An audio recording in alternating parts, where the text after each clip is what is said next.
ترنگا زندہ باد، ترنگا زندہ باد، ترنگا زندہ باد۔ ہوئے خطابت کے لیے اسی مدرسے کے ایک ہونہار طالب علم عزیزم محمد حذیفہ ایوبی کو دعوت دیتا ہوں کہ وہ آئیں اور اپنے معافی ضمیر کو بہترین انداز میں ہم سب کے سامنے ادا فرمائیں۔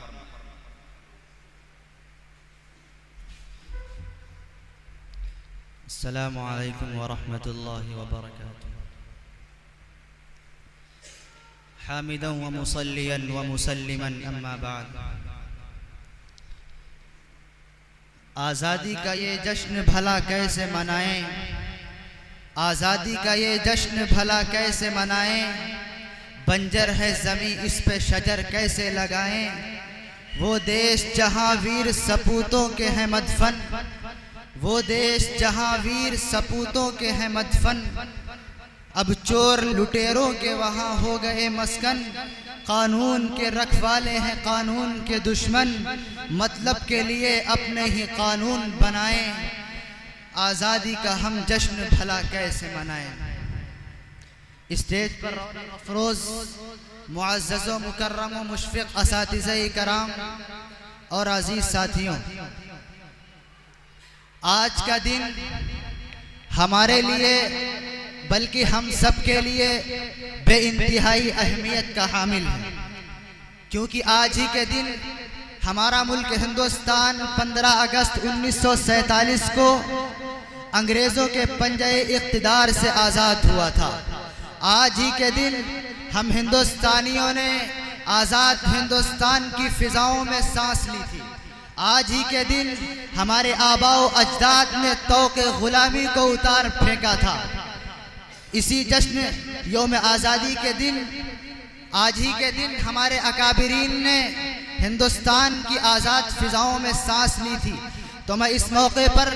آپ حضرات کے سامنے کچھ باتیں عرض کرنا چاہتا ہوں، امید ہے کہ آپ حضرات بغور سماعت فرمائیں گے۔ سامعین، وہ ہندوستان جس کے حریت کے باغ کو مسلمانوں نے اپنے خون جگر سے سینچا تھا، وہ ہندوستان جس کی آزادی کے خاطر مسلمانوں نے پھانسی کے پھندوں کو چوما تھا، وہ ہندوستان جس کی آزادی کے خاطر ہمارے اکابرین نے اپنی بیویوں کو بیوہ اور بچوں کو یتیم کیا تھا، وہ ہندوستان جس کی آزادی کے خاطر جیلوں کی مشقتوں کو برداشت کیا تھا، پر افسوس کہ آج اسی ہندوستان کے اندر ہم مسلمانوں پر طرح طرح کے ظلم و ستم کیے جا رہے ہیں، ہمارے حقوق کو پامال کیا جا رہا ہے، آج اسی ہندوستان کو ہندو راشٹر بنانے کے خواب دیکھے جا رہے ہیں۔ سامعین، آپ حضرات کو وہ تاریخ یاد ہوگی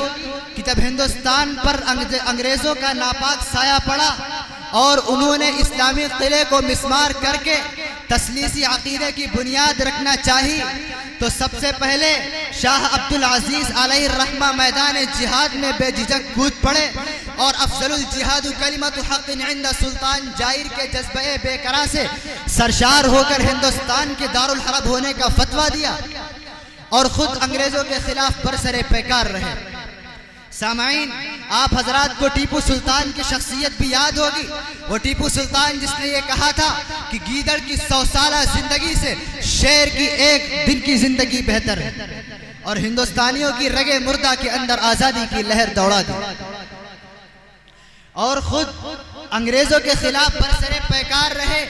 یہاں تک کہ میسور کی دھرتی پر اپنوں کی غداری کی وجہ سے اپنے خون کا آخری قطرہ بہا کر شہید ہو گئے۔ سامعین، میں یہ بات بڑے فخر کے ساتھ کہتا ہوں کہ اگر یہ مسلم قائدین کا قافلہ غلام ہندوستان کے پربیچ اور بھیانک جنگل میں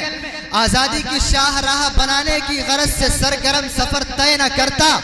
تو یہ تنگ نظر احسان فراموش غدار جو ہم سے ہماری وفاداری کا ثبوت مانگتے ہیں، ہم سے ہماری وفاداری کا سرٹیفکیٹ مانگتے ہیں، میں ان غداروں سے کہتا ہوں کہ ہماری وفاداری کا ثبوت چاہیے، ہماری وفاداری کی داستان سننا ہے تو ہماری وفاداری کی داستان مکے سے پوچھ لو، مدینے سے پوچھ لو، روس و ایران سے پوچھ لو، روم و فارس سے پوچھ لو، مصر و شام سے پوچھ لو، اندلس اور اسپین سے پوچھ لو، کیونکہ جب ہم مکے میں تھے تو ہم نے مکے کے ساتھ وفاداری کا ثبوت پیش کیا تھا، جب ہم مدینے میں تھے تو ہم نے مدینے کے ساتھ وفاداری کا ثبوت پیش کیا تھا، جب ہم روس و ایران میں تھے تو روس و ایران کے ساتھ وفاداری کا ثبوت ہم نے پیش کیا تھا، جب ہم اندلس و اسپین میں تھے تو اندلس و اسپین کے ساتھ وفاداری کا ثبوت ہم نے پیش کیا تھا، اور جب ہم مصر و شام میں تھے تو اس کے ساتھ وفاداری کا ثبوت ہم نے پیش کیا تھا، اور اخیر میں جب ہم ہندوستان کے اندر آئے ہیں تو ہم نے اکابرین کی شکل میں ایسی ایسی وفاداریوں کا ثبوت پیش کیا ہے کہ دنیا حیران و ششدر ہے۔ وآخر الدعوانا الحمدللہ رب العالمین۔ ترنگا زندہ باد، ترنگا زندہ باد، ترنگا زندہ باد۔